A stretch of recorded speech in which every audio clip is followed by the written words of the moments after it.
2013 में Hillary Clinton आई थी secretary of state, उसने ये कहा था कि अगर आप अपने घर में सांप पालेंगे और आप ये सोचेंगे कि आपको नेबर को ही डसेगा तो एक दिन वो आपको भी डसेंगे। तो ये जो तहरीके तालिबान पाकिस्तान है, ये आतंकवाद खड़ा किसने किया? ये पाकिस्तान ने किया। और पाकिस्तान ये गुड और बैड टेररिस्ट में फर्क करता है। जो आतंकवादी भारत की तरफ भेजता है, जो कि लश्कर तौबा जैसे मोहम्मद, उनको गुड टेररिस्ट बोलता है, और जो इसके अगेंस्ट लड़ते हैं उनको बैड टेररिस्ट। तो ये सच्चाई है। पाकिस्तान अपने ही जो बीज बोए थे वो फल काट रहा है और आज वो सिविल वार की तरफ पहुंच रहा है। जिस प्रकार से हालात हैं पाकिस्तान में, पॉलिटिकल इंस्टेबिलिटी, इकोनॉमिक क्राइसिस और आतंकवाद का बढ़ना, ऐसा लगता है पाकिस्तान ज्यादा देर इकट्ठा नहीं रह पाएगा। इसके 4 टुकड़े होंगे, खैबर पख्तूनख्वा, बलूचिस्तान, सिंध और पंजाब। उसकी वजह यही है कि पाकिस्तान का डबल चेहरा, आतंकवाद का इसने सहारा लिया। आज आतंकवाद ही इसको काटेगा और खाएगा। जी जी, मैं ग्रुप कैप्टन यूके देवनाथ जी आपके पास आना चाहूंगी। आप कैसे देखते हैं कि अगर हम बात यहां पर कर रहे हैं कि अब तालिबान जो है, अफगानिस्तान जो है, वो क्या करने वाला है पाकिस्तान के लिए, कितनी बड़ी मुसीबत जो है खड़ी हो गई है, क्योंकि पाकिस्तान कह रहा है कि ये आतंकवादी हैं, ये हमें परेशान कर रहे हैं। मतलब जो आपने खुद पाले हैं, जो आपने पेड़ खुद उगाए हैं, बोया पेड़ बबूल का तो आम कहां से होए, वही वाली कहावत है। तो आप कैसे देखते हैं कितनी बड़ी मुसीबत पाकिस्तान के लिए है अब? देखिए, पाकिस्तान ने अगर अफगानिस्तान के अंदर घुसकर एयर स्ट्राइक की है तो यह दर्शाता है कि पाकिस्तान की जो आर्मी है और रेंजर्स हैं या उनकी फॉरवर्ड लोकेशन में जो बॉर्डर कॉन्स्टेबलरी है वो फेल हो गई है जमीन पर कंट्रोल करने के लिए। ऐसी हालत में पाकिस्तान की एयरफोर्स ने अफगानिस्तान के अंदर आज जो जाके बमबारी की है वो सिर्फ पॉलिटिकल माइलेज शायद थोड़ी बहुत दे देगा पाकिस्तान की आर्मी को और पाकिस्तान की एस्टेब्लिशमेंट को। मैं खुद एयरफोर्स में था, 34 साल फाइटर पायलट था। सैकड़ों बॉम्ब्स पीस टाइम में प्रैक्टिस के दौरान गिराए हैं। पूजा, मैं आपको बताता हूं कि ये जो बॉम्ब पाकिस्तान की एयरफोर्स गिराती है अपने जहाजों से, ये ज्यादा एक्यूरेट नहीं होते। कभी ये टारगेट के 50 गज इधर गिरते हैं, कभी ये टारगेट के 100 गज उधर गिर जाते हैं। ऐसी हालत में अगर पाकिस्तान दावा करता है कि उसने टेररिस्ट कैंप को या टेररिस्ट को, टीटीपी के, उनको एक्यूरेटली अटैक किया, तो ये सरासर टेक्टिकली एक रॉन्ग दावा है। हाँ, अफगानिस्तान में काबुल में जो तालिबान की सरकार है वो इसे अपने स्वतंत्रता पर, अपने अभिमान पर एक हमला मानेगी। उन्होंने पहले भी कई बार टीटीपी को और भी एडिशनल सहायता दी है। हम देख सकते हैं कि अगले 1 हफ्ते के अंदर ही टीटीपी को बहुत सारे हथियार दिए जाएंगे और अफगानिस्तान की जो तालिबान सरकार है वो टीटीपी के इन लड़ाकों को अपने लॉन्च पैड से फिर से पाकिस्तान के खैबर पख्तूनख्वा, वजीरिस्तान एरिया में घुसा देगी। इनके जो लड़ाके होते हैं काफी जांबाज होते हैं। उनकी इंडिविजुअल ब्रेवरी होती है, मैं उसको स्टडी करता हूं और मैं दाद देता हूं कि ये किसी से डरते नहीं हैं। 1, 2, 3 लड़ाके जो हैं टीटीपी के, पठान ब्लड, गरम खून होता है, वो मरने से डरते नहीं है। आगे बढ़कर हाथ में हथगोला लेकर पाकिस्तान आर्मी के टैंक की तरफ बढ़ जाते हैं। तो इनको कंट्रोल करना बहुत मुश्किल है। एक और चीज जो है मैं बताना चाहता हूं आपके माध्यम से दर्शकों को कि ये जो लड़ाके हैं ये माउंटेन वॉरफेयर में एक्सपर्ट हैं। क्या होता है कि इन्होंने सब पहाड़ों की चोटी पर अपने ऑब्जर्वेशन पोस्ट बनाए हुए हैं। इनको मालूम है कि पाकिस्तान के रेंजर्स या आर्मी जब जाएगी तो वो कॉन्वॉय में जाएगी, सड़कों के रास्ते से जाएगी, पगडंडियों के रास्ते से नहीं जाएगी। तो पहाड़ के ऊपर से ये देख लेते हैं जब पाकिस्तान आर्मी के कॉन्वॉय 10 किलोमीटर, 5 किलोमीटर, 6 किलोमीटर दूर होते हैं। और अपनी जो फायर बेस है इनकी बहुत मजबूत है। इन्होंने सभी पहाड़ियों के ऊपर रिंग डिफेंसेस बनाए हुए हैं जी। रिंग डिफेंसेस बनाने की वजह से क्या होता है, ये फायर करते हैं और फिर जहां से फायर किया उसके तुरंत दाएं या बाएं खाइयों में जाके डिस्पर्स हो जाते हैं। तो नीचे से अगर पाकिस्तान की आर्मी के आर्टिलरी भी फायर करती है, लॉन्ग रेंज आर्टिलरी से या मोटर फायर जो हैवी मोटर्स है उनका इस्तेमाल करती है, वो इनके टीटीपी के लड़ाकों के ऊपर जाके नहीं गिरते, क्योंकि टीटीपी के लड़ाके तब तक अपने रिंग डिफेंसेस में दाएं बाएं तितर बितर हो जाते हैं। जी पूजा। जी मेजर जनरल ध्रुव, आपके पास आना चाहूंगी। आप कैसे देखते हैं, क्योंकि यहाँ पर अगर हम बात कर रहे हैं कि तालिबान ने ये कहा है कि जिन पर हमला किया गया है वो शरणार्थी थे, उन शरणार्थियों के ऊपर किया गया है जो कभी पाकिस्तान के कबायली इलाकों में जो सैन्य कार्रवाई हुई थी उसके बाद आए थे, और वजीरिस्तान के ये लोग हैं उन पर हमला किया गया जिनमें ज्यादातर महिलाएं और बच्चे हैं। एक तरफ तालिबान ये कह रहा है और पाकिस्तान कह रहा है कि उसने आतंकवादियों पर हमला किया है। लेकिन इस हमले को देखें तो क्या अब एक नया और भारत के पास में जो है वो नया जंग का मैदान शुरू होने वाला है? ये जिस प्रकार से मैं सोचता हूं, जी बेशक वो तालिबान का कैंप था, जी, फर्ज करो अगर तालिबान का कैंप भी था, लेकिन जो टेरिटोरियल इंटेग्रिटी है अफगानिस्तान की, उसको उन्होंने पार कर दिया है पाकिस्तान ने। वहाँ पर अपना एयरफोर्स, पाकिस्तान एयरफोर्स को अफगानिस्तान के ऊपर उनकी टेरिटरी पे जाके अपने बॉम्ब फेंकना, ये मैं समझता हूँ ये युद्ध की निशानी है। इस प्रकार की कार्रवाई कोई नहीं करता है। और वहाँ पर भी जो टारगेट भी थी, जैसे देवनाथ जी ने थोड़ी देर पहले बताया, जो टारगेट भी थी, अगर आप समझते हैं कि वहाँ पर टेररिस्ट है, उग्रवादी हैं, तो आप प्रिसिशन स्ट्राइक करते हैं। ये डम बॉम्ब्स नहीं भेजते हैं जिस प्रकार से अभी फायर किया है। प्रिसिशन स्ट्राइक का मतलब है कि आप 1 मीटर के दौरे के अंदर ही वो आपकी मिसाइल वहाँ पर गिरेगी। उस प्रकार का हमला नहीं था ये। इसीलिए सुनने में आया 40-50 जो लोग उसमें मरे हैं, ज़्यादा करके बच्चे और औरतें मरी हैं। और ये चीज़ मुझे नहीं लगता है अफगानिस्तान पाकिस्तान को माफ़ करेगा।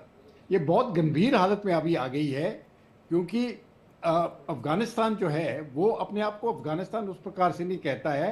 वो कहता है कि हम इस्लामिक एमिरेट है, इस्लामिक एमिरेट अपने आप को कहता है। और उन्होंने दूसरा वादा ये लिया था कि जो भी उग्रवादी अफगानिस्तान में शरण लेते हैं उनको वो हैंड ओवर नहीं करेंगे।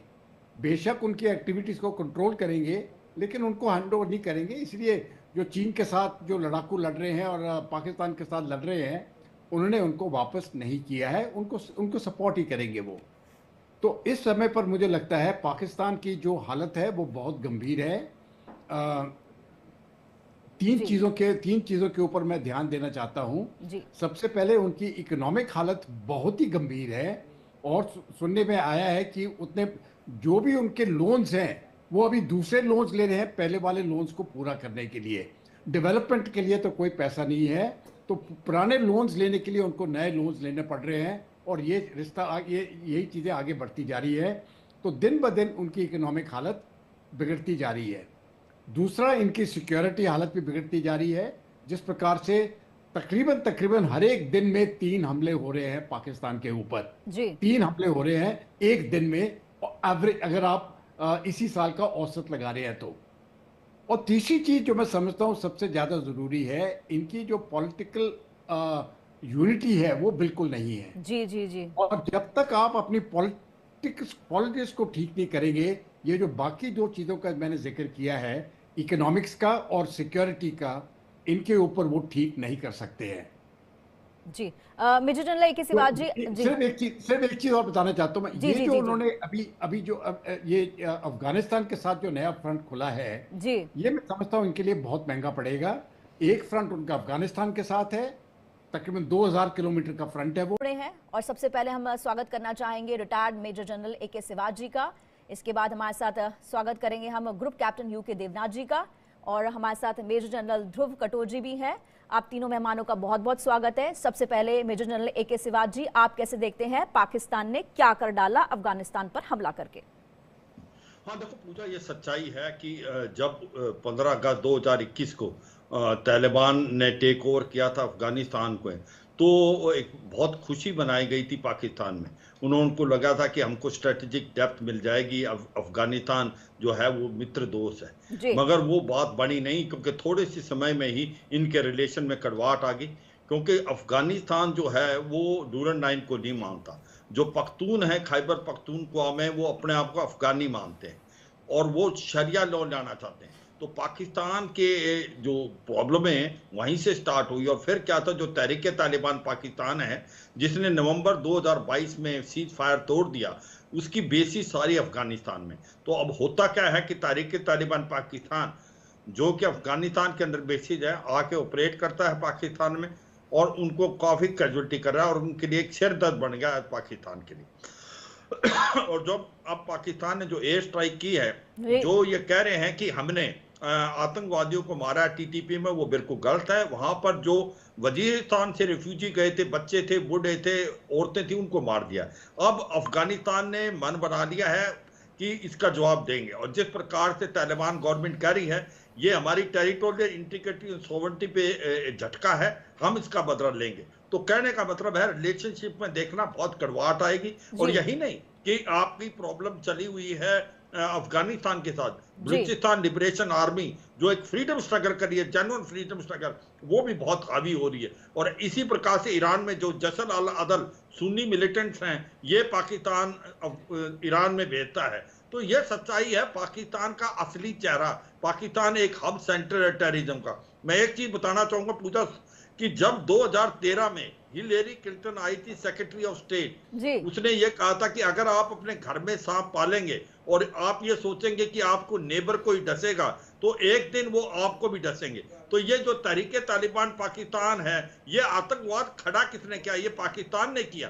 और पाकिस्तान ये गुड और बैड टेररिस्ट में फर्क करता है। जो आतंकवादी भारत की तरफ भेजता है, जो कि लश्कर तौबा जैसे मोहम्मद, उनको गुड टेररिस्ट बोलता है, और जो इसके अगेंस्ट लड़ते हैं उनको बैड टेररिस्ट। तो ये सच्चाई है। पाकिस्तान अपने ही जो बीज बोए थे वो फल काट रहा है, और आज वो सिविल वार की तरफ पहुंच रहा है। जिस प्रकार से हालात हैं पाकिस्तान में, पॉलिटिकल इंस्टेबिलिटी, इकोनॉमिक क्राइसिस और आतंकवाद का बढ़ना, ऐसा लगता है पाकिस्तान ज्यादा देर इकट्ठा नहीं रह पाएगा। इसके 4 टुकड़े होंगे, खैबर पख्तूनख्वा, बलूचिस्तान, सिंध और पंजाब। उसकी वजह यही है कि पाकिस्तान का डबल चेहरा, आतंकवाद का इसने सहारा लिया। आज आतंकवाद ही इसको काटेगा और खाएगा। जी, मैं ग्रुप कैप्टन यूके देवनाथ जी आपके पास आना चाहूंगी। आप कैसे देखते हैं कि अगर हम बात यहां पर कर रहे हैं कि अब तालिबान जो है, अफगानिस्तान जो है, वो क्या करने वाला है पाकिस्तान के लिए, कितनी बड़ी मुसीबत जो है खड़ी हो गई है, क्योंकि पाकिस्तान कह रहा है कि ये आतंकवादी हैं, ये हमें परेशान कर रहे हैं। मतलब जो आपने खुद पाले हैं, जो आपने पेड़ खुद उगाए हैं, बोया पेड़ बबूल का तो आम कहां से होए, वही वाली कहावत है। तो आप कैसे देखते हैं कितनी बड़ी मुसीबत पाकिस्तान के लिए है अब? देखिए, पाकिस्तान ने अगर अफगानिस्तान के अंदर घुसकर एयर स्ट्राइक की है तो यह दर्शाता है कि पाकिस्तान की जो आर्मी है और रेंजर्स हैं या उनकी फॉरवर्ड लोकेशन में जो बॉर्डर कॉन्स्टेबलरी है, वो फेल हो गई है जमीन पर कंट्रोल करने के लिए। ऐसी हालत में पाकिस्तान की एयरफोर्स ने अफगानिस्तान के अंदर आज जो जाके बमबारी की है, वो सिर्फ पॉलिटिकल माइलेज शायद थोड़ी बहुत दे देगा पाकिस्तान की आर्मी को और पाकिस्तान की एस्टेब्लिशमेंट को। मैं खुद एयरफोर्स में था, 34 साल फाइटर पायलट था। सैकड़ों बॉम्ब्स पीस टाइम में प्रैक्टिस के दौरान गिराए हैं। पूजा, मैं आपको बताता हूं कि ये जो बॉम्ब पाकिस्तान की एयरफोर्स गिराती है अपने जहाजों से, ये ज्यादा एक्यूरेट नहीं होते। कभी ये टारगेट के 50 गज इधर गिरते हैं, कभी ये टारगेट के 100 गज उधर गिर जाते हैं। ऐसी हालत में अगर पाकिस्तान दावा करता है कि उसने टेररिस्ट कैंप को या टेररिस्ट को टीटीपी के उनको एक्यूरेटली अटैक किया, तो ये सरासर टेक्टिकली एक रॉन्ग दावा है। हाँ, अफगानिस्तान में काबुल में जो तालिबान की सरकार है, वो इसे अपने स्वतंत्रता पर, अपने अभिमान पर एक हमला मानेगी। उन्होंने पहले भी कई बार टीटीपी को और भी एडिशनल सहायता दी है। हम देख सकते हैं कि अगले 1 हफ्ते के अंदर ही टीटीपी को बहुत सारे हथियार दिए जाएंगे, और अफगानिस्तान की जो तालिबान सरकार है वो टीटीपी के इन लड़ाकों को अपने लॉन्च पैड से फिर से पाकिस्तान के खैबर पख्तूनख्वा, वजीरिस्तान एरिया में घुसा देगी। इनके जो लड़ाके होते हैं काफी जांबाज होते हैं। उनकी इंडिविजुअल ब्रेवरी होती है, मैं उसको